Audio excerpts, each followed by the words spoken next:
Shalom, family, and thank you so much for joining us for this week's weekly news update. And just thankful for every one of you. I want to give folks a few moments to join us, and thank you for all of you who are liking, sharing, and subscribing. Got to always remember that. I don't always remember to say that, but thank you to those of you who do that.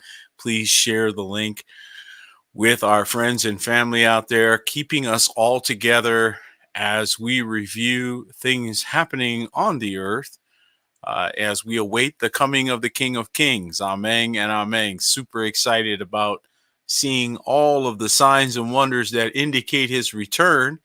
Not so thrilled about the effects, of course. There are many people that are negatively affected by the manifestation of the signs, as we knew, and this is all the more reason for us to shine our light before men, declare the gospel of the kingdom. And for those that have been sitting on the sidelines and taking things lightly, this is a wake-up call. I pray that you all are getting wake-up calls in your life. If you're on this channel, there's a very good chance that you have already gotten that wake-up call and are now thrilled to continue to learn things. I take it you can all hear me because nobody's telling me that there's a sound issue, so that's good.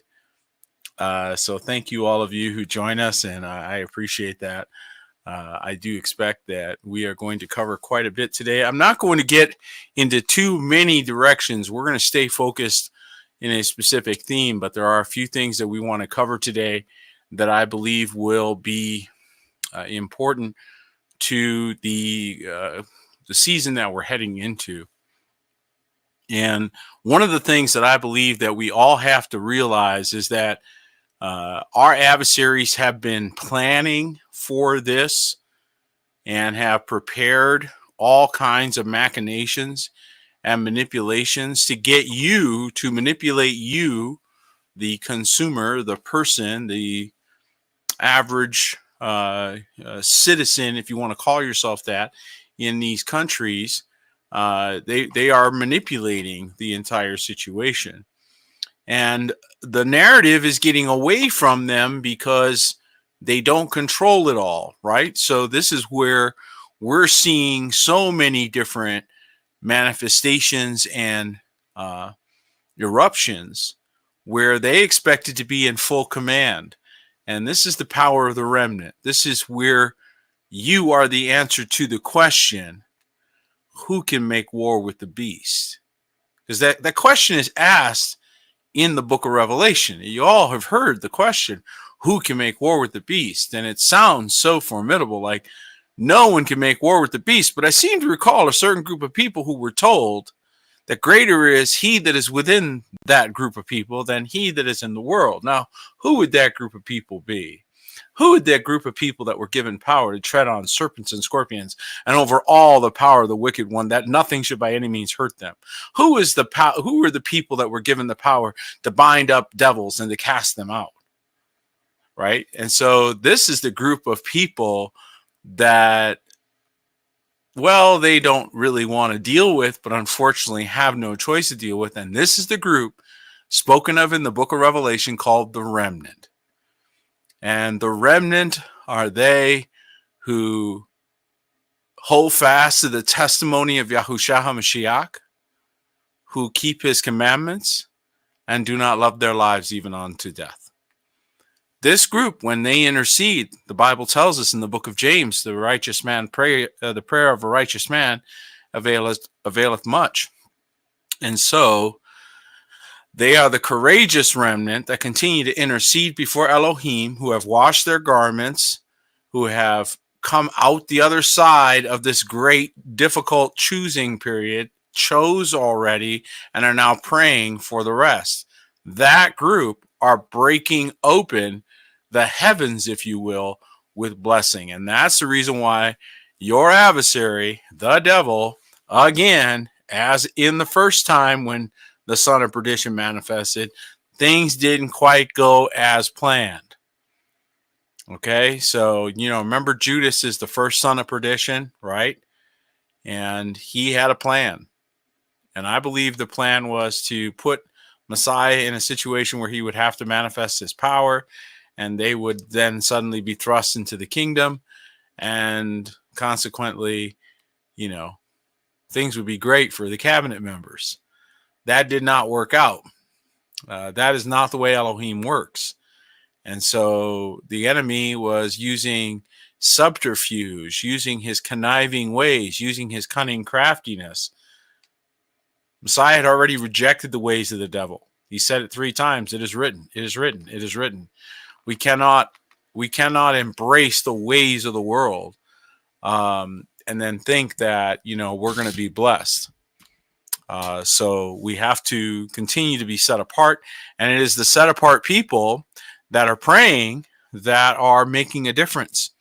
And so thank you, all you set apart sons and daughters of Elohim. Thank you so much for being a part of this time and for standing your ground and for continuing to pray for the saints. Amen. And so always grateful for every one of you. Please, again, share the link so we can encourage more and more people to join with us.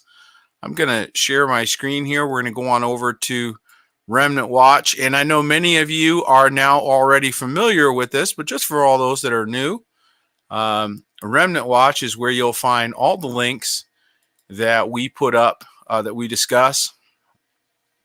And we are constantly updating this. This is where we talk about news items and we put them up so that it's a ready reference. It's a simple place to scan headlines and get quick information, a quick update. And if you want to spend some extra time on an article, you certainly can do that. It'll pop it out for you and keep this page open. So I find the resource valuable. I've gotten a lot of good feedback. So thank you all those of you, by the way, who are giving us feedback and sending up stories. I always appreciate that. Always grateful for that encouragement. And we all need it. I don't care who you are. We all need encouragement along the way. So thank you for that. And we're going to cover a couple of stories before we get into the financial end. Today I really felt that impressed. I mentioned it last week's broadcast that we're going to spend some time on what the beast is doing, if you will.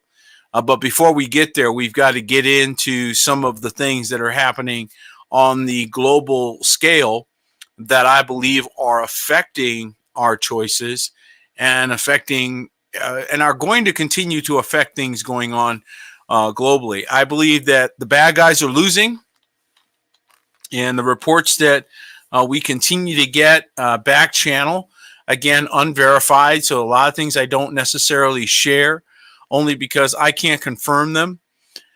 And we don't want to get caught up in any of that. So, we listen carefully, we watch the channels, and we look for the trends. We know that which happens behind the scenes, if it's accurate, we're going to see a manifestation and a confirmation. And we're not necessarily interested in being first on anything, so we don't have that pressure. We're more interested in being thorough and being accurate. But I can tell you that from what I am picking up from the back channels and some of the sources that send me information and or that I'm on their particular list, it looks like this effort to try to bolster Ukraine is going to fail, is already failing. And as I suspected, and, we all kind of speculated together. So I think it was a group speculation that, we're a little suspicious of this. Everybody rush, all countries rush and send your arms to Ukraine. We all became a little, I think a few people became suspicious of that along with me. I'll put it like that. Maybe not all of us, but, and now it looks even more suspicious, as it does not look like there's any chance for this Ukraine to, overthrow its bigger brother there. It's not going to overthrow Russia. That would be like New Hampshire taking on the United States. I mean, it just didn't smell right, and it sounds to me like almost a sucker punch and a way to deplete forces. And especially if your greater plan is to hit your target with bigger, more pronounced weaponry, trying to stretch them thin. In other words, create multiple fronts so that should there be a conflagration, those forces are stretched thin. Let me tell you something, Saints. There's a lot of chatter in the back channels of conflict between major superpowers as they get out from behind these proxies. So there's a lot of discussion about that. And that was something that we were told also in Matthew chapter 24, that there would be wars and rumors of wars, and that we would not to be troubled because these things must come to pass. And can you imagine reading that in, say, 1890? Okay. So remember that the words that he speaks in the scripture are to be timeless, so they're to apply in 1890 as much as they would apply today in 2023. And back then, 140 years ago or 30 years ago, what would you have been thinking? Well, these powers seem to be egging each other on, and sure enough, less than 20 years later, there was World War One. Then, not very long thereafter, there was World War Two. Then we had Korea, and we had Vietnam, and we've had a number of different conflicts ever since. So, when that warning came, do not be troubled, and know that the wars and rumors of wars are going to happen. Kingdom are going to rise against kingdom, nation against nation, which means ethnic group against ethnic group. That's just going to happen. You need to understand that. There's going to be a war-filled period of time. And so we were warned about that, which is why we don't want to take too much of the war saber rattling, warmongering too much, because again, this has been the case and been the sort of overarching threat for a long time. So not that it isn't real, not that the peril isn't real, but you can't live constantly in the dread of something that we've been literally living in that sort of environment all this time. And there are nations that have long desired to dethrone the United States as the de facto world power. And as you see the corruption that is exposed in the United States and the corruption that is exposed in NATO, the UN, and other world governing powers, it does not help. So the defracturing, the DeFi, if you will, of power throughout the earth is manifesting in an accelerated pace. It's not decelerating, it's accelerating. And so all energy and effort toward for lack of a better term, Saints, a global government are stalling badly. They're stalling very badly. They don't have the momentum. The people of the nations don't want what they're selling. And efforts to superimpose these things, despite the will of the people, is essentially a coup d'etat or authoritarian dictatorial power grabbing. So the people then have to acquiesce or overthrow said governments. Now, this goes back to the Magna Carta. This precedes the Declaration of Independence. The Magna Carta, which is, I believe, in the 12th century, details these actual obligations of elders in any nation to throw off tyranny. And so that won't work, is my point. And many of the government styles and ideas that some of these wokeists have are they require force. The only way that you're going to get the general population to acquiesce in any nation to these policies is by the use of force. This is always temporary and usually only attempted in a small area, in a localized area, either one nation at the very most, and even that would be difficult in an entire nation. Many times it's regional. And it usually requires information blackout, total information control, total communication control. These are things that are not as achievable as they once were. And so even countries with draconian power structures that have almost absolute authority over their people found it difficult, if not impossible, frankly, to keep their countries locked down, to keep information from leaking out.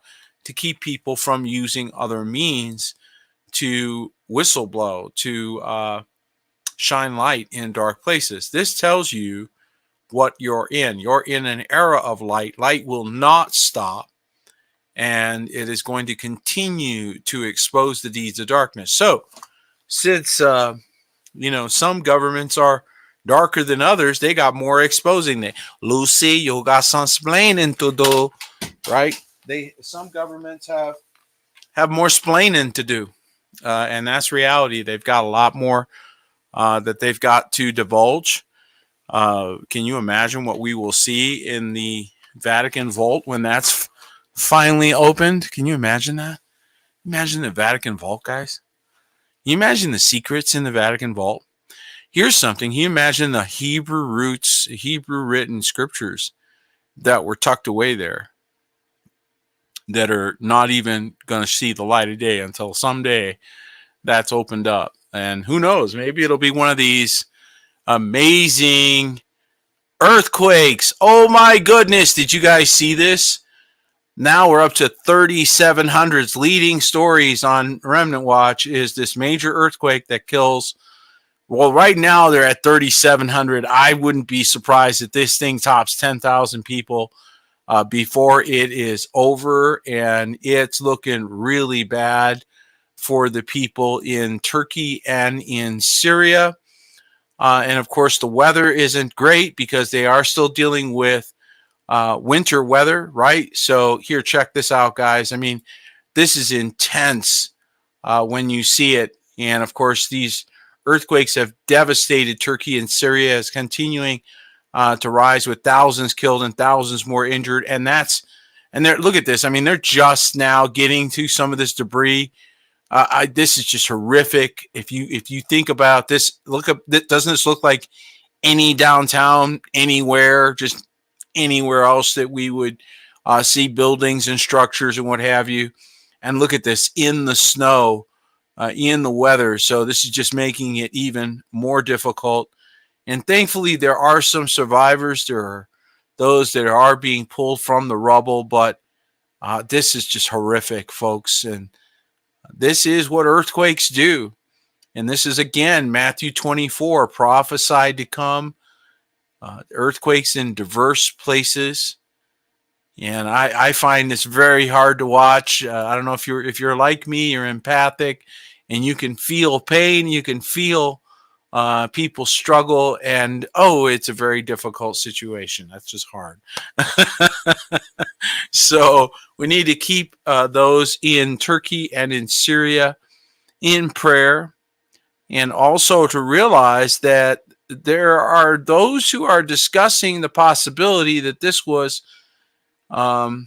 instigated as a result of conflicts that are brewing over in that part of the world. And it doesn't escape us that there is the possibility that this technology exists on the earth, the ability to create earthquakes, which makes human beings responsible for this event, which again is hard to deal with. It's hard to fathom that possibility. But again, welcome to Earth. Welcome to this world. And so the images are hard to watch. Again, quake strikes central Turkey and southwest Syria. The death toll is at this point over 2,300, with at least over 1,400 in Syria, and rescuers, or 2,300 in Turkey, and at least 1,400 in Syria. So now they're already over 4,000, or about just short of 4,000 at this point. And again, I expect, unfortunately, based on the density of the population centers, that you're going to probably have a number north of 10,000 before it's over. And this is one of the dangers of being in these dense population centers, is they become a rich target. And so notice this earthquake didn't happen out in the middle of just some empty field. Nobody would die. Nobody would get hurt. There'd be no story. So there's that. Okay. So it's sad. It's heartbreaking. It's hard to watch. It's hard to to see the sort of die of a thousand cuts death of the world you grew up in, the world you knew. And even though there's many wicked things about it, nevertheless, it's still very difficult to watch. Excuse me. Many of the people are now waking up to the reality of the bioweapon that was administered. And there are entire countries that are now waking up. So it's little by little going to become a little easier to talk about this, although still difficult to bring that subject up, especially on certain platforms. So we have to be careful. But here we see Thailand is probably going to become the first country in the world to declare its bioweapon contracts null and void. And this is as a result of the princess falling into a coma. A Thai government spokesman told Professor Sakarat Bhatti that this week that his country could soon become the first in the world to nullify and make void his contracts with the pharmaceutical giant. According to Bhatti, the spokesperson said in reference to the company's experimental COVID vaccines that we will see to it that Thailand is the first country in the world to declare this contract null. We are told that the royal family in Thailand was directly impacted by the COVID injections, which reportedly harmed the king's daughter, Princess, I can't say her name. Because of this, Thai authorities are working towards ending the country's relationship with the provider. So, what are we seeing now? We're seeing the slow crumble of the narrative. And we knew that this would eventually occur. Like once the effects of this would start to reach the public, that the back push and the backlash would be very strong. Except they expected the backlash from the peasant class, if you can understand my point. They didn't expect this backlash from the royal class. Okay? So remember that the scripture says that he causes, this had to happen. These are the things that had to happen. Just like you heard about Musk and he had side effects and all this. Why does this have to happen? Because the scripture must be fulfilled. And the scripture says that he causes all, both small and great, free and poor, rich and poor, free and bond, to receive a mark. Right? So this is, and again, they have to receive it. This is not forced on them. Has to be received. And while it was difficult and it put you in tribulation, people did resist and win in this contest. It was not easy.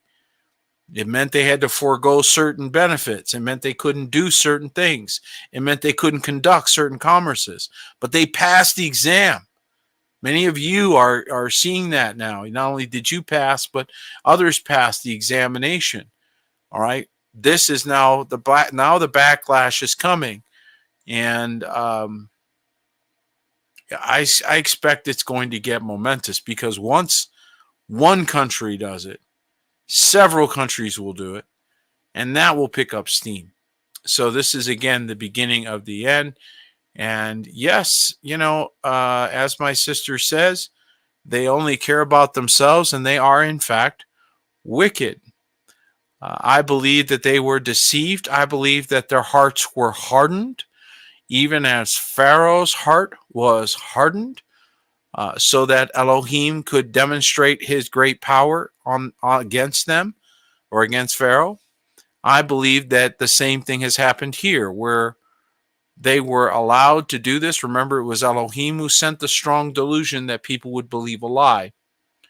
And so while we have compassion, we also understand that many of these people have given up their hope for the sake of a bowl of porridge, so they could have something now, and weren't willing to suffer through whatever difficulties it was going to. By contrast, there were others like yourselves who said, no, I don't care what inconveniences I have to suffer. I don't care what it does. I don't care what battles I have. I'm not capitulating. You had the same mental battle. And where a lot of people, 2/3, said, oh, well, fine, go ahead. Oh, well, fine. And they capitulated. They crashed. They gave in, right? But a third came through that fire, because that's fire, all right? So a third came through that fire and said, no, thank you. I'm not doing that. Well, now you got opportunities that you didn't have before because the rest already died the moment they took that. They haven't figured that out yet. The lawyers will be back. The lawyers will be coming along soon to explain it. And I believe it was a great, gigantic financial push. I don't believe this had anything to do with health at all. At all. I believe that the gig is up. Their admiralty law gig is up. It is falling apart. People are figuring out the difference between the land and the sea. And there's way too much pushback effort that has been successful, I believe, to dismantle a lot of their false power and power that was grabbed and usurped over the people. And this is in every nation. This isn't any one particular nation. Just take a look. And you're going to find criminality. And that criminality now coming into the light makes null and void, just like we just read there, null and void. Why does it make it null and void? Because if what you said to get the contract signed turns out to be false information, then I'm not a lawyer, but it seems to me that that's fruit of the poisonous tree, if you will. You're benefiting from a contract where there wasn't an actual meeting of the minds, so you committed a fraud, and fraud vitiates everything, and there's no statute of limitations on fraud. So when you find out that the moment you find out you've been defrauded, then that's the point where you get to say. So if they were under the impression that it wasn't a therapy, but in fact was something else, what they were calling it, right? And then they find out, oh, it's not that. Well, then that's fraud. Well, fraud is going to vitiate. Now, again, I'm going to defer to my legal department over here, those that know these things. But as far as I know, from what I would see, it would make common sense, they committed fraud. That means that contract's null, which is going to tear apart everything. So everything that they attempted to do will fail. And all these people who thought their, passport was going to be so awesome and that this was going to be a great plan, unfortunately, will now find out that they were wrong. So this is unfortunate, and this is what they become. They become no different than this corn.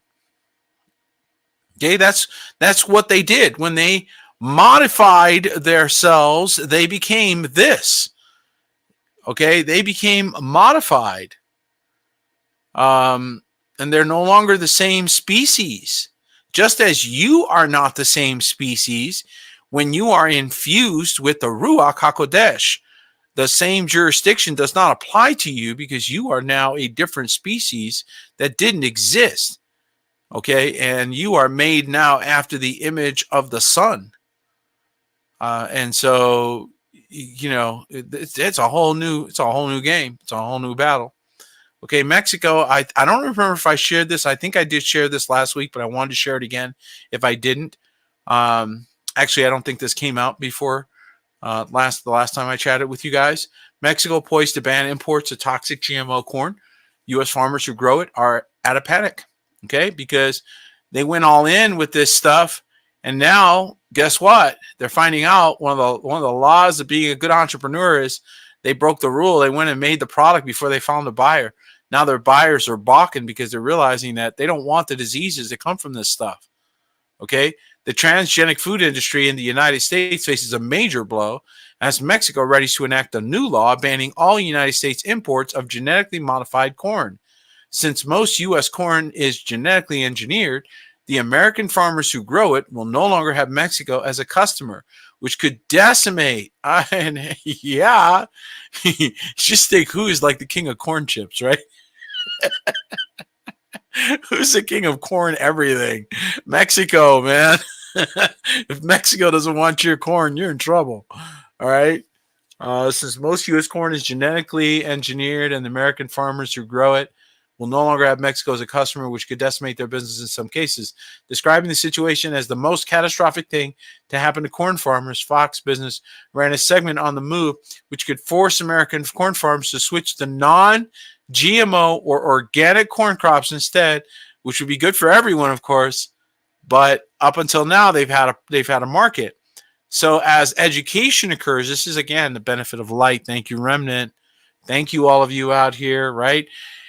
The benefit of light.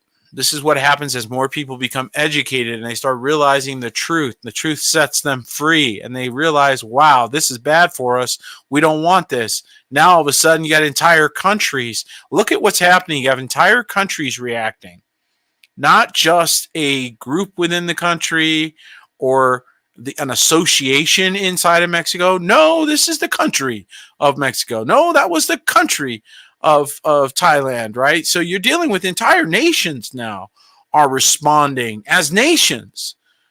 This is getting interesting as we move forward. So this is Matthew 24 time, folks.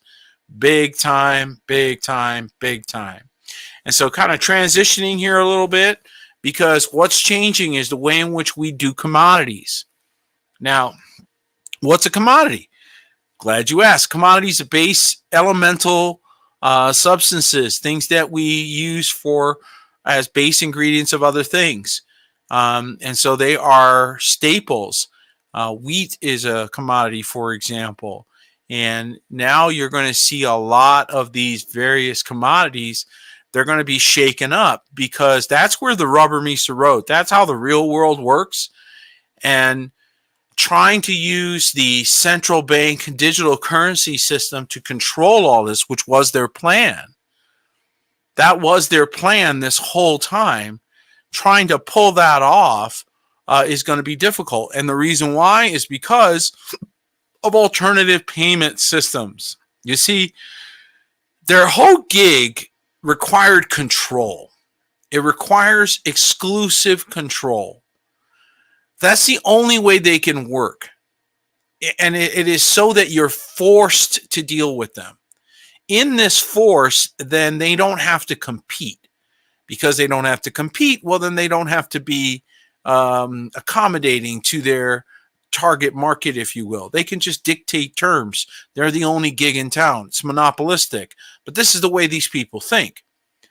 With the advent of Bitcoin and the subsequent derivative cryptocurrencies that have emerged, this has caused a major problem for them. And the reason why I say that is because I can see, based on what I'm watching and observing, that they are deeply troubled by the very existence of a cryptocurrency market, much less they don't care which ones they are. People get into this, and I see these debates and I see these discussions, and I keep shaking my head going, guys, it doesn't matter. It's they might attack Ether today and Bitcoin tomorrow and attack FTX, right? Or attack some other crypto associated thing. But it is not any one of them that is a problem. It is all of them. It is the fact that you are being given freedom and that you are being given a choice which would mean that you, in some percentage, probably a sizable percentage, will not choose to work with their control matrix, who will figure out that the warden is giving them chips, right? So this is a major problem for them. And this is why those who were selling you the Antichrist as if he could float or could rule the world like, a superhuman or superhero, were puffing up this part of the story to extraordinary levels. And we knew that wasn't true, but Hollywood has a bigger budget than the Remnant. So we have to wait until people figure it out for themselves, right? They have to figure out that the Hollywood script is not coming to pass the way that they explained it. So we're seeing a little bit different scenario. And now we are facing the inevitable demise, which I think everybody can see the demise of the US dollar. It's only a matter of time, right, before other countries stop using it. And let me just show you, this is a ticking time bomb, folks, okay? Absolute ticking time bomb. It's only a matter of time. And again, when we saw that they removed Russia and China, Russia, but then China by default from the SWIFT system, this just gave them all the reason in the world they needed to go ahead and set up other systems, you see? And we knew that this would happen, but the stubborn tend to think in their own echo chamber, and they think everything's going to work according to their rules, and they don't see that there's things going on outside their control. They just can't see it. But this is reality. Okay, this is the reality. So Russia's largest bank is about to debut an Ethereum-based DeFi platform. Now, before everybody gets too excited, just so you know, JP Morgan does own the hub of Ethereum. And so, the central banks are still got their hands in there, but it doesn't have the same control levers. This just means they can profit from it, but they can't control it like you could control a central currency. Okay? You can't reach into people's wallets and just grab their assets. It just isn't going to let them do that. So Cyberbank is set to introduce a new decentralized finance platform by May. Russian news outlets Interfax reported last week. The platform will be based on Ethereum network and enable access to the MetaMask wallet extension. Folks, this is going to take over. Okay, the bank blockchain producer product director said DeFi could eventually replace traditional banking services. As of February 1st, a lot of these systems already went live. As of February 1st, they are on the, what do you call that, quantum financial system, which means that transfers are now happening instantaneously as opposed to taking 2 to 3 days. So there's a lot of parts of this that are actually improvements over their control matrix, because anybody that's ever done a wire, anybody that's ever sent anybody money knows that, they infuse themselves into the process to slow it down purposefully. And we see that by comparison with crypto because it goes instantly. So in a competitive world where speed is everything, this is going to beat the SWIFT system every time. 100 out of 100 times. So countries that are now deciding, wow, do we go with the East or the West? The West is fallen, the East is rising. You can see where this is going, okay? And this is where, it was a country, El Salvador, that figured this out years ago, and they started to use cryptocurrency as their baseline. And they suffered, of course, when it dropped, but now it's come back. And this is another thing that I began to notice that I wanted to kind of point out, is that whenever you see news, and this, again, we watch trends. We don't care about the stories so much, is we like to watch trends, right? So look at this. Crypto firm faces big penalties, including jail time. See this? Okay, including jail time. All right, for unauthorized ads following the FTX disaster. And financial regulators, look at all these buzzwords that they put into this title of this article on Business World or Insider. This comes off of Yahoo. So Yahoo feeds this whole Business Insider site. And so you'll notice the language that they use around crypto is very scary. It speaks of, sort of has like an ominous sound, big penalties, jail time, disaster, regulators, okay? And the Financial Conduct Authority, look, oh my goodness.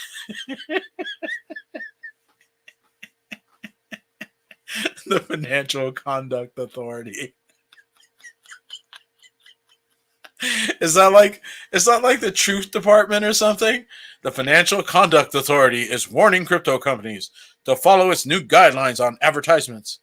Firms could face large penalties, including up to 2 years in jail time. The crackdown follows a slew of high-profile crypto bankruptcies, including FTX. Okay, so again, under the guise of we're going to protect the consumer, right? So what are they doing? They're giving you this. Hey, I didn't make it up. It's right there in the article. I'm not responsible for this, but it kind of seems like a made-up agency. Like, I think did you guys just make that up? The Financial Conduct Authority. It's like, where were you guys when Bernie Madoff was ripping everybody off? Where were you guys during the 2008 debacle? Where have you been? when in 1990, I think it was 93, when in Congress they're saying, we're broke. Where was the Financial Conduct Authority? As this nation hasn't had a balanced budget in, I don't know, since I was a young man. So, I think that's laughable that we have a Financial Conduct Authority. And where do they want to begin? They don't want to begin with old, crusty criminals that have been doing crimes for, subprime mortgages and things like that. They don't want to begin there. No. We want to bring Financial Conduct Authority to cryptocurrency. I wonder why. Could it possibly be because that is the existential threat to your plan? And I believe that, unfortunately, they simply just don't have enough on crypto. They haven't had enough criminal. They're trying really hard, and I almost feel like they created a market with criminals to do criminal things, so they could get caught doing the criminal things and then go, see, this whole thing is bad. It's like, wait a second. You guys are criminals. You did criminal stuff. That'd be like criminals opening a bank and committing all kinds of crimes, which bank people have done, and then get caught for, criminal banking, right? And then trying to say that all banks are bad because of these criminals. That's the logic that they're using, right? So, and you'll constantly see them attacking this. This is why I wanted to slow this down and just kind of point this out to you guys, because I don't know if you notice it. So you'll always see this language. Bitcoin is always falling. Now, I don't know if you guys have been checking in on Bitcoin much, but the last time I checked in, it was living in the neighborhood of 17,000 per Bitcoin. And it's now at 23,000 per Bitcoin. It's actually done quite well over the last 6 months. But to listen to these guys, you would think that things are really bad over there, right? Bitcoin falls below 23,000. Okay, it had just made major gains. So it does that. The markets, they kind of go up a little and down a little as they gain, right? So this is kind of interesting that they keep describing it this way. Bitcoin traded below 23,000 on Monday morning in Asia, tracking a decline in U.S. equities as expectedly strong job growth numbers on Friday raised concerns. Markets may face more interest rate hikes to slow the economy and inflation. This is such nonsense. None of this has anything to do with cryptocurrency. Okay, a big reason for the fall of Bitcoin was Ukraine was a major hub for Bitcoin miners who had to relocate. And I believe that many of them are relocating out of the area of damage. And when they do, you'll see a slow and steady increase of Bitcoin, which has got nothing. They wish it was as volatile as their precious stock market, which they can whip around like a rag doll whenever they want to with a news headline. Crypto just doesn't move the same way. And that has really frustrated the powers that be, if you will, or powers that used to be, are very, very upset about that. And you can see it, like I said, and I'm staying on the same website, you see it right in their headlines. U.S. stocks drop, but end the week with strong gains. Notice the change of language. Okay? You don't see the word fall. You don't see the word collapse. You're not seeing this overly negative language. Man, there's more criminals operating in the stock market than anywhere else, but you're not hearing anything about fraud or people being dragged off or equity firms being closed. Nope, they're not even going to talk about any of those prosecutions or any of that. No. U.S. stock drops, but end the week with strong gains. See that word? Strong gains. What are they pumping? They want everybody here where they have control after last Fed move and mega cap earnings. So I think they see the crypto market. It may be just a lack of understanding really of what it is, but I do think that there's a certain segment of the power structure that out of ignorance see the crypto market as an alternative financial investment strategy vehicle, which I think to some degree it has a lot of potential for that. I'm certain. I mean, a lot of people have made a fortune in cryptocurrency. I've never looked at it that way. I've always looked at cryptocurrency, and this is just my insight since 2009 when Bitcoin first came out. I've always seen it as simply an alternative mechanism and another lane. And if in fact, and it has proven that it is not under the control of those that wish it was, or they wouldn't be complaining so much about it. They wouldn't be saying a word. They would just control it. That's how I know, because if they could control Bitcoin, you would never hear them complain about Bitcoin. They would just control it. They, frankly, if they could control Bitcoin, it would be at $300 right now. They would have crashed everybody, broke so many people that they would have totally wiped it out. They can't do it. They wish they could, because then they would have literally no competition. There'd be so many bad tastes in so many people's mouths on cryptocurrency.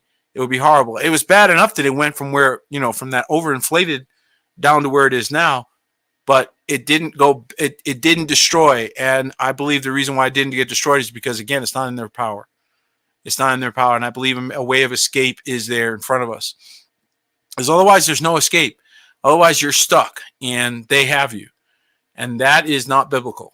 We have to be given a way of escape. And again, you're going to see continuous experts, one after another, and they're all going to come out. And this is, again, which just tells me that they have no control over this, because why would they be bashing it? Oh, legendary investor Charlie Munger says crypto is a terrible bet, and the U.S. should ban it entirely. Why should you ban something that's a terrible bet? Do you go into Vegas and ban all the terrible bets there? Do you go into Vegas and tell them that they shouldn't bet on the latest football game? Yeah, terrible bet. Okay. Do you tell them you can't bet on the Giants or the, whoever? You know what I mean, right? No, you don't. You don't care. But why do you care about this? Why do you care so much about this alternative payment device? It wouldn't happen to be because, I don't know, maybe you'll be able to buy things using this alternative from other parts of the world without using the dollar. Can you imagine that all the U.S. trade that was using the dollar starts using cryptocurrency? What if all that trade surplus, guys, okay, surplus, what if all that trade now by force, because let's say one of these foreign countries stop taking dollars altogether, the war gets to that point, right? So they keep pushing it until they just won't take each other's currencies. Now what? Now what's your dollar worth? Now what happens to your dollar, right? So this is where I believe they want to take you, because they believe in controls. They believe in manipulating and having power over people. And they want you to see that it's bad. Okay, they want to put the stink on it. This is why you're going to see stories like this.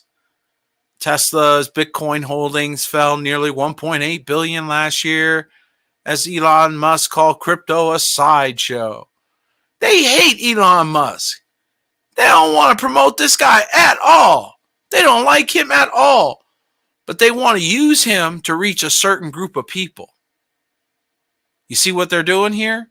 They're using him to hit people on the other side of the line or the aisle so that they can get them to get after the very thing that they are concerned about, which is monetary control, because everything else, nothing else matters.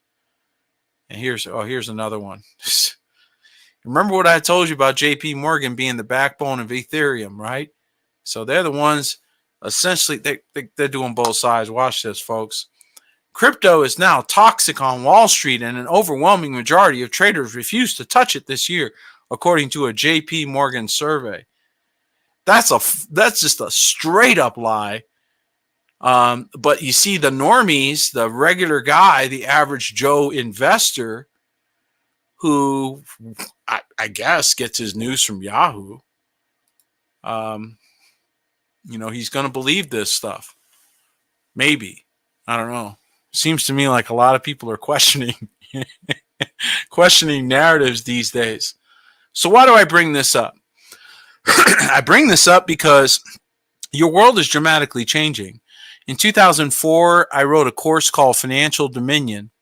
And in this course, I detailed what I saw then as a dramatically changing world.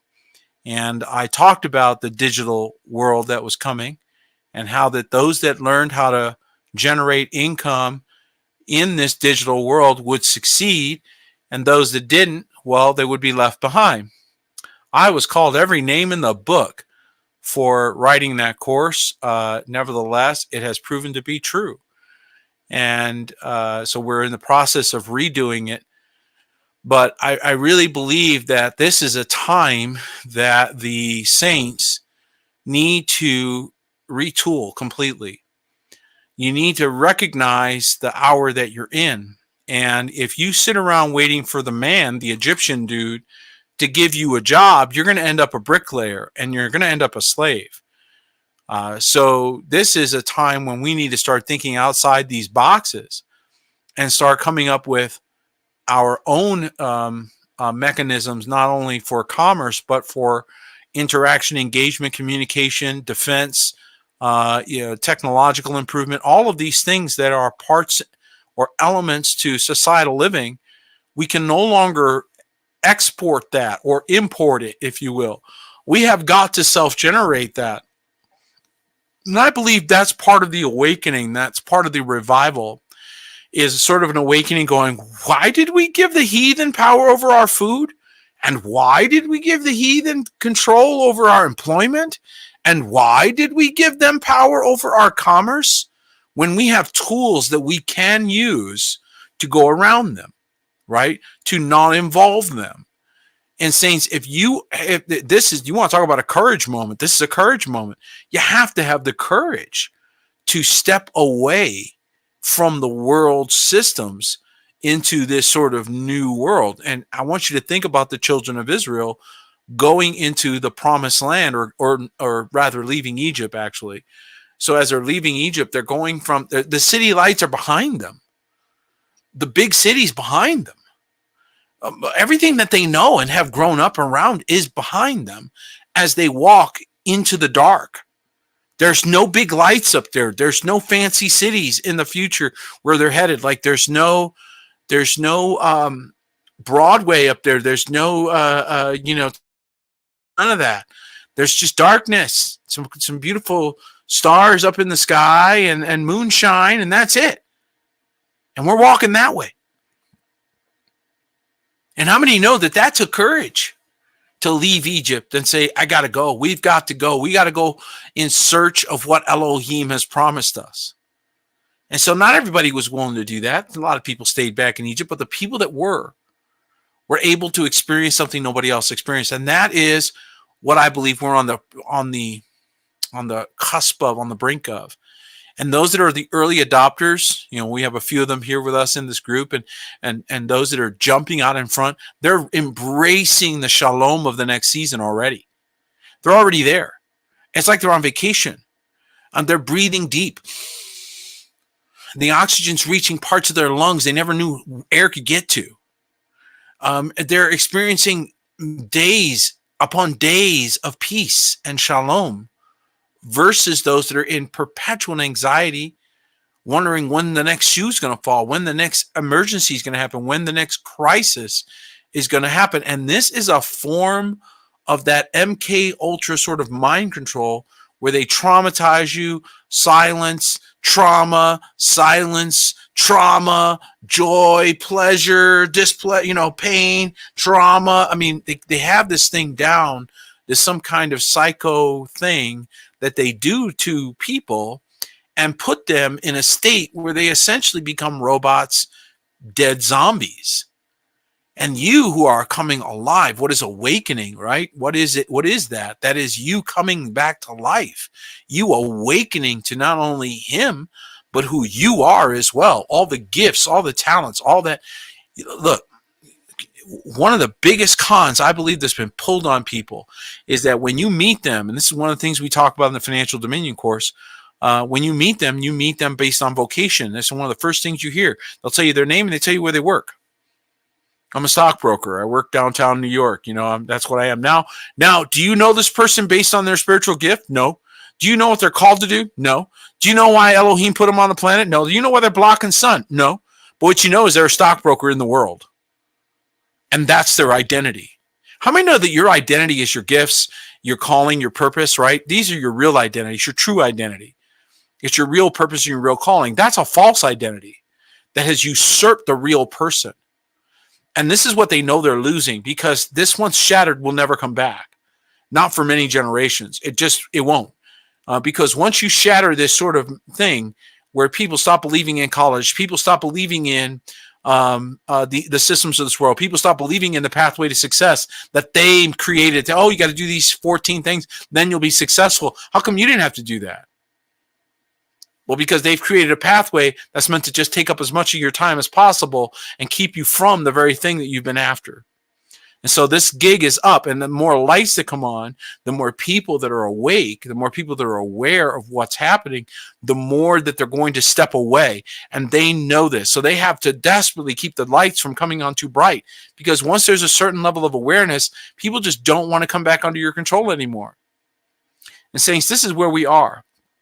And so whether you want to accept it or not, it's not relevant. You have to get smart. You have to realize that even if you say, I'm not going to accept all this, it doesn't matter. If the rest of society does, they're going to leave you behind.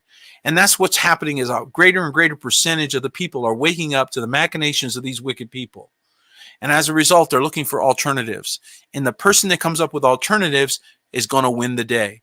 So the person that comes up with an alternative, for example, they don't want to sell you eggs because they shut production down, and the saints start producing eggs in abundance, and the eggs all the business for eggs goes over here, right? What happens? They lose. Their attempt to control will fail because there's an outlet. Same thing with any commodity, same thing with any benefit or anything. If there's an outlet, if there's a benefit that can come in to assuage that, here's a drought, here's plenty. The plenty can sell to those in the drought. They will lose their power. They know this. This is why they're attacking in clever ways, like attacking chicken feed. Chicken feed?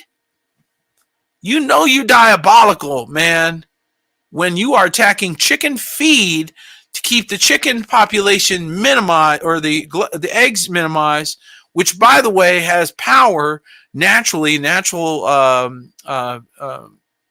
benefits for consuming eggs against this very diseases that they're talking about. So it's kind of interesting, right? So now, they're burning up chicken farms or whatever. And I think, on the one hand, you're like, oh, that's terrible. On the other side of that, you go, good. Americans, stop relying on a 10,000 or 100,000 chicken farm. Stop doing that.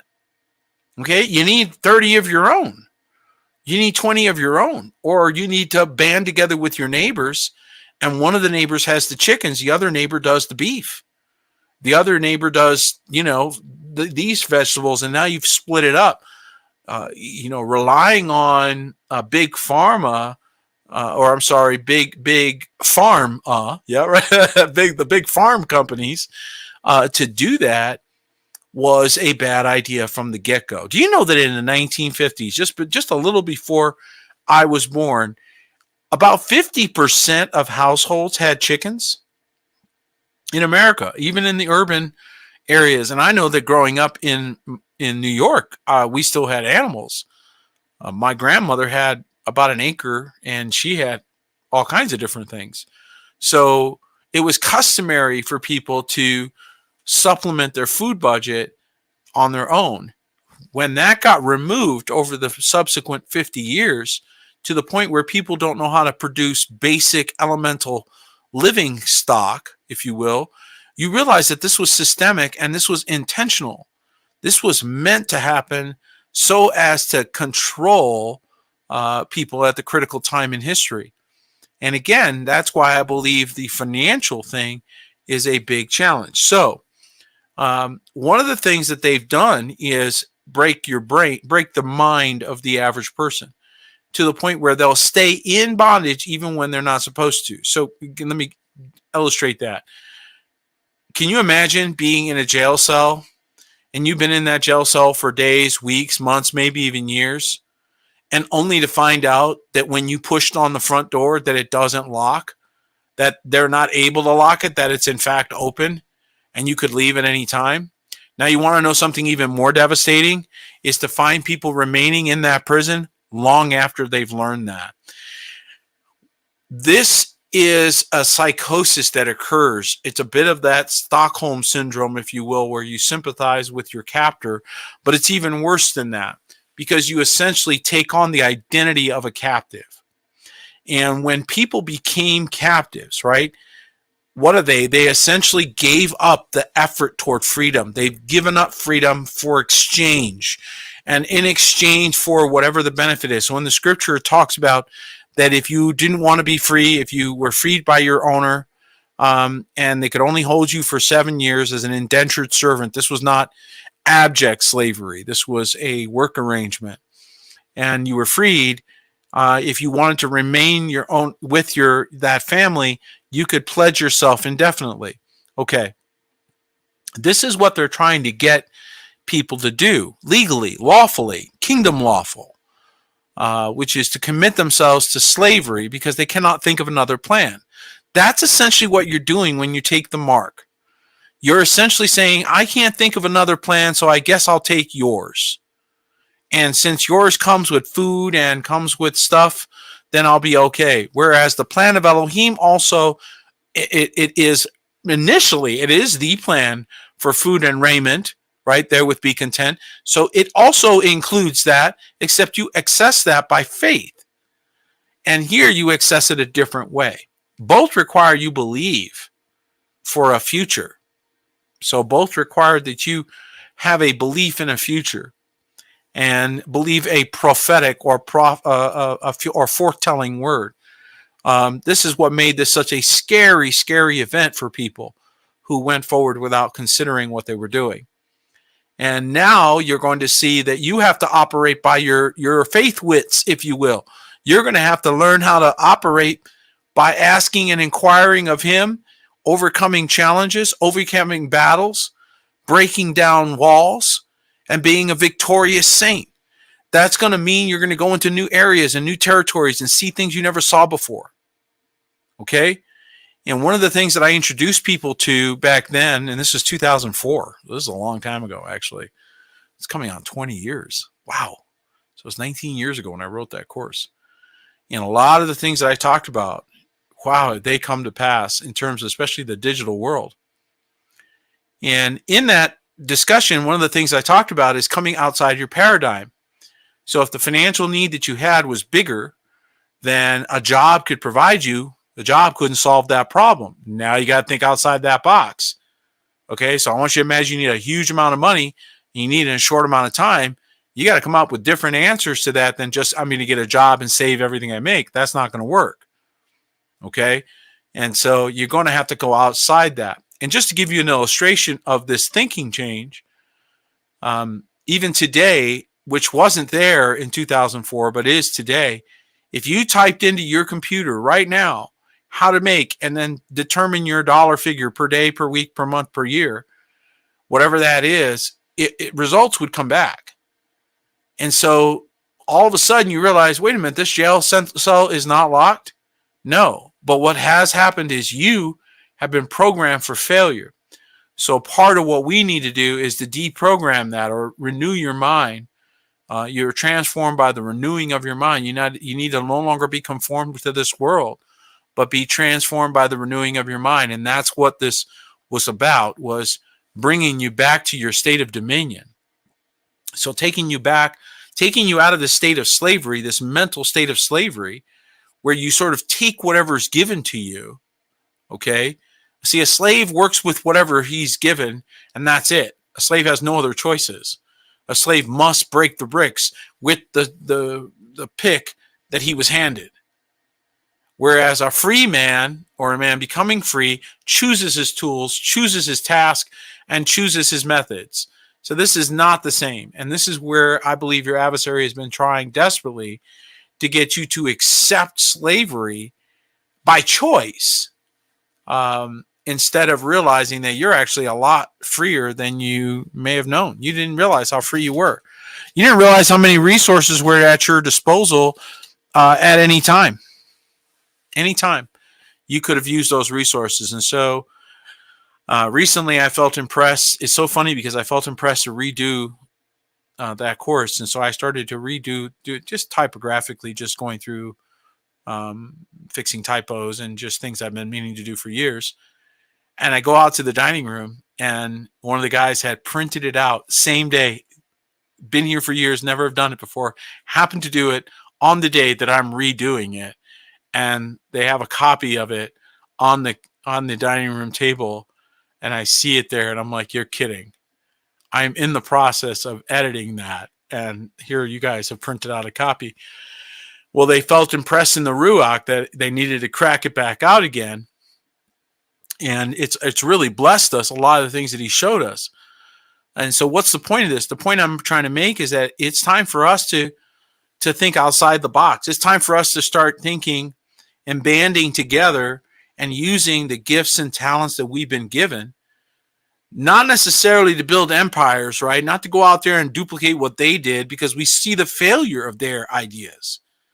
No, it's about taking back the power that was given to you by Elohim. It's about coming back to your dominion as a sovereign.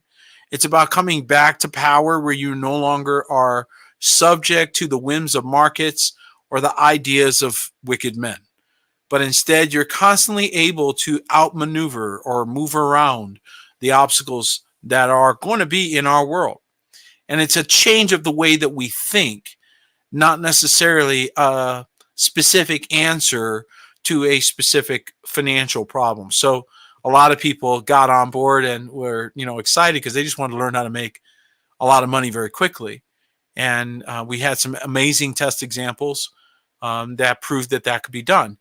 But that wasn't the intention. The intention of the course, and I believe Octavia Antonia would be a great testimony of this, was to change the way you think, the way you approach your problems, the way you assess the situation, and how you come up with solutions.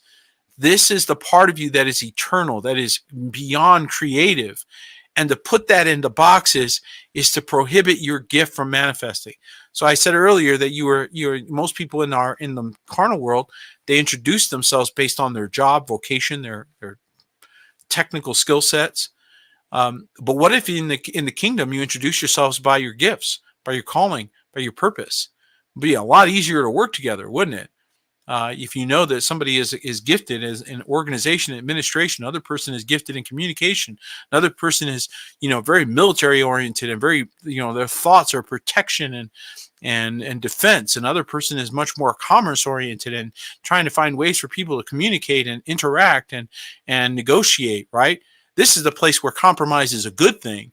Where you can put those people who have the gift for that. So again, gift sets that complement the kingdom, that benefit the kingdom, men fill with the Ruach HaKodesh with various gift sets, with various personality types. Amen. And so you put those in charge of good business, you start to have amazing results. And I don't even want to, I know what the power of groups are. I had, again, this program here, we put it out there. I did it anonymously, and it's sold. I couldn't put my face on it because they only so many people are going to buy from a Puerto Rican from the Bronx, right? So we had to reface it, but we did, and over 50,000 students and people bought it left and right, okay, because they wanted to know what they were doing wrong. And I do believe it's time for the next version of this because I believe the group dynamic is coming in, but I think the element is the same. The fact is that you're facing challenges. You're going to have to think outside the box. You're going to have to come up with creative solutions. You're going to have to go around them. And that requires dominion. It requires you think differently than those that are thinking conventionally. The conventional thinkers, the people that think the way they were trained in their schools, are cannon fodder for these guys. Okay? It's like fighting the old British way where they all go out in lines and they just shoot each other versus guerrilla war where, you're hidden from your enemy. You're going to be more effective. You've got to learn how to be more effective. And I believe that that's one of the things that we're going to be doing. And so this coming next couple of weeks, we're going to be putting more information out about the Financial Dominion course. the 2.0 version. And so be on the lookout for that. If you're subscribed to the channel, you'll get the updates. If you're not, please subscribe to the channel so we can keep you updated. And ultimately, exactly, obedience commands the blessing. That's exactly correct. Let me just go ahead and put that right up on the screen. That's exactly right. Obedience commands the blessing, and disobedience brings you the curse. And so we want to be obedient. We want to set our heart for honor. We want to learn the steps of good success in this course. So one of the things that we have in the course that I did was actually a separate booklet, if you will, called Your Unique Success Mode. And again, I write these things as he shared them with me. And so this was just my observation. You may disagree with some of my observations. I don't know. I guess you'll have to read it to see. But my observation was that every single person has a unique success mode where they go into a certain mode. And when they go into that mode, they accomplish the thing. They do the thing, whatever the thing is. The thing might be make cookies when they get home from work and they get it in their mind. The thing might be to do something they shouldn't do and they got it in their mind. It could be good or bad. It doesn't have a good or bad to it. It's just a sequence. And I called it unique success mode. And that's one of the things that I put in the course that I do believe will really bless you. And the other thing, and yes, another great point, Octavia, you're batting 1,000 tonight, is that we have to overcome what is called the spirit of poverty. And this is huge. This is actually 4 parts to this discussion on the spirit of poverty. And you will be shocked how many people are operating under a spirit of poverty and didn't even know it. This is why I believe they're working so hard to keep the countries segmented. Crypto has a way of leveling the playing field.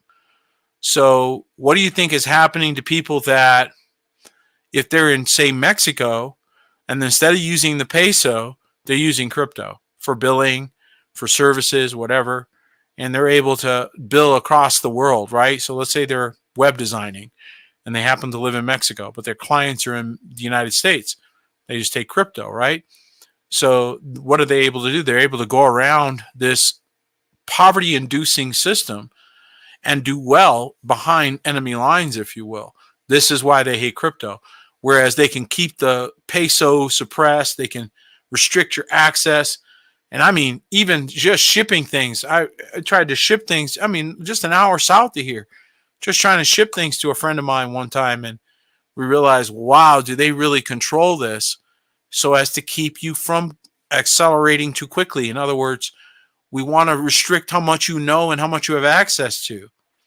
This is why anything that breaks through those boundaries is a threat to their control matrix. Does that make sense?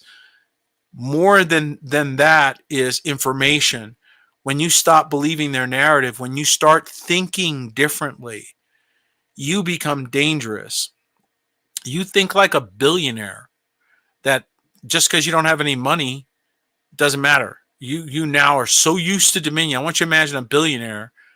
You take all his money away, and there's shows. We're in the process of watching one in the dining room this last few weeks called Undercover Billionaire. It's a great example. You take away their money, give them $100 and a phone and a car, and tell them they got to build a business that's worth $1 million in 90 days. And sure enough, they do. Why? Because they're of a certain mindset. And even though their financial circumstances were horrible, their mindset carried them right out of those circumstances and into wealth. And you're seeing various examples of that. And just as an example, one show that was a good example. But I think you're seeing other examples in the world as well. Again, people have to stop believing the limits that are implemented on them to keep them restricted. Just like people don't believe that, there was probably people that didn't think that they could survive, and they didn't. They complained. Were there not empty places in Egypt to die, that you brought us out here in the wilderness to die? They obviously didn't believe they were going to survive out there. To make comments like that, well, okay, And here's what they found out. They found out not only would they survive, they were going to do a 40-year sentence out there. A 40-year sentence for opening their mouths. Okay? When Elohim is taking you into freedom, he's taking you into complete freedom. So that means that it doesn't matter. This is why the course was written, okay? This exact situation. Because it shouldn't matter what circumstances they drop you in. And it don't matter whether they're trading euros, dollars, pesos, or yuan, or ruble, or whatever. You should be able to assess the situation, adjust accordingly, and begin to move differently. Because you have dominion. You have power over yourself. That is where it begins. It doesn't begin with having power over the world. Thinking that you need power over the world to be successful is cheating. That's like saying, I got to control the obstacle course in order for me to run the race. No, control yourself. Control your body. Put yourself through your paces. Learn how to overcome obstacles. Learn how to not be okay with second best. Press toward the mark. This is one of the things that I really find very difficult to watch. Is I've watched people die of thirst sitting by a river. None of you should be underemployed with an internet in your hand. Period. You can each of you type in how to make $200 a day and thousands of results will come back. So why are you broke? Why are you underemployed? Because of a mindset. Okay. Why is a man struggling by himself while his wife's at home all day and she doesn't know how to help him? Type something else into the computer. Type a different question. This is one of the things that we have to do. We got to break out of these limits. We got to break out of these boundaries. And we got to start looking for new answers to the problems that we're facing. Because if you keep applying the same old remedies, well, you're going to keep having the same old results. Amen. And so I've spent some time on that, but I wanted to just inform you of that. And over the next couple of weeks, I'm going to be talking more about that. Quick update on our energy front, the New Kingdom energy front. Here's another example of having the right mindset.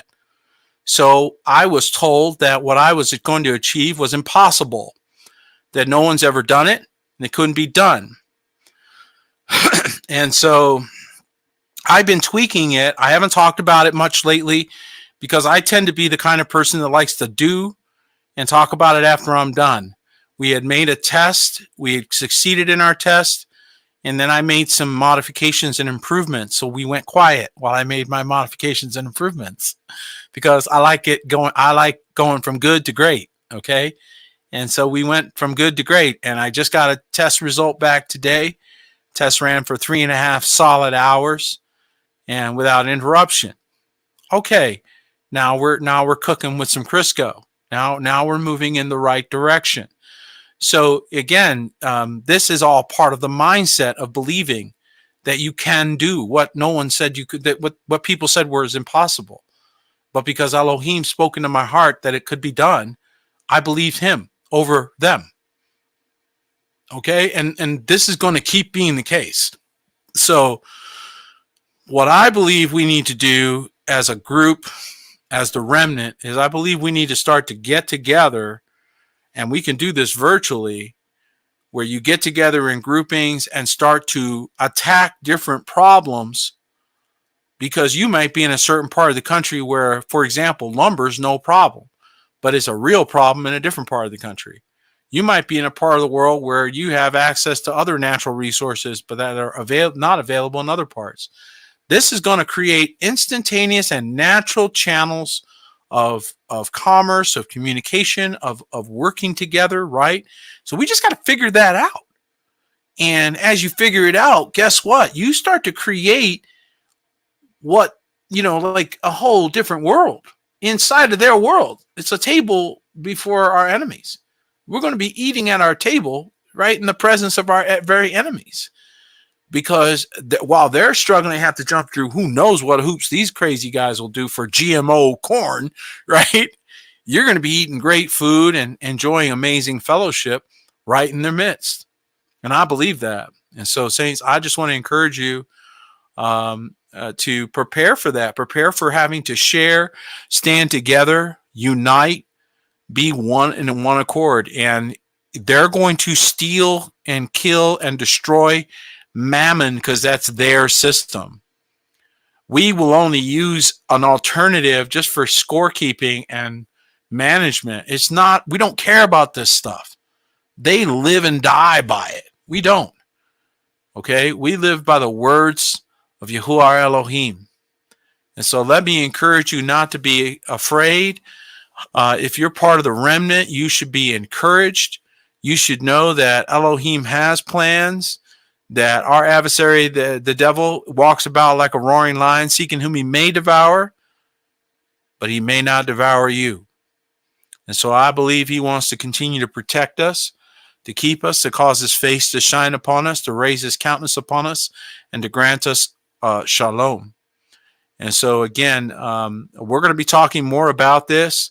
As soon as I have the recordings done, I'll be releasing. I do believe I'll release the Overcoming the Spirit of Poverty series right onto our YouTube channel. And again, just free of charge. We're just going to give this away to you folks to encourage you, because it's dated. It goes back a few years, but it'll bless you. It'll edify you as we talk about the things that are hindering the growth in most people. And that spirit of poverty is a real thing. So you'll have to deal with the fact that it's dated, but I believe you'll be blessed. And then we're again updating the Financial Dominion course, and I really believe that's going to be very helpful for a lot of folks. I'm really excited about it, and I see workshops, and I see us coming together to bless one another and strengthen one another and assist each other in growth, because there's no benefit in one person doing well and everybody else not. The real wisdom in this and the real beauty of this, and I believe part of the first century church, was everyone prospered. Everyone did better.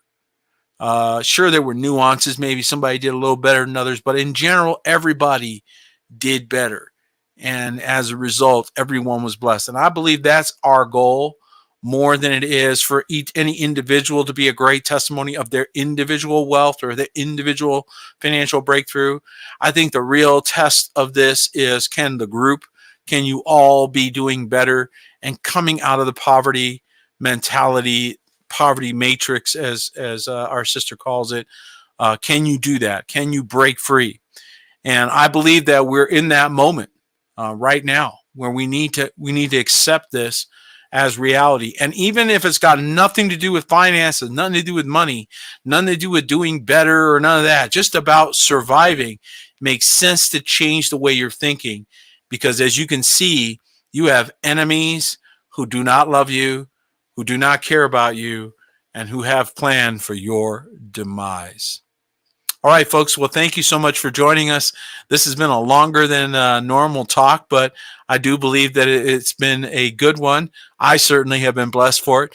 Thank you so much for liking, sharing, and subscribing. If you're not a subscriber, please subscribe. And please make sure you drop, I appreciate all the comments in the chat. Drop your questions in the discussion underneath in the comment section. This is good for those that are coming behind. And any of your edifying comments, any of your notes, any of the things you want to add to what we talked about during discussion is always beneficial to those that are perusing the channel and want to decide what to watch. Your comments help them decide that. So I don't know if you knew that, but your comments make a big difference for those that are just now waking up. So thank you so much for doing that. Thank you for being a part of this house and being found faithful. To all of our partners, we couldn't emphasize enough. Right now, we really need you to be found faithful. Every one of the members of Remnant House and friends of Remnant House, we deeply and humbly appreciate every one of you and are so thankful for your support, for your honor to Elohim, and for your support for this work is critical in this hour. So thank you so much. You are making the difference. So thank you. And if you have any questions or prayer requests, feel free to go on over to remnanthouse.org. Let us know. And we'll be happy to pray for you, happy to encourage you in any way we can. Thank you again for joining us. We look forward to seeing you next week, this same time. Shalom.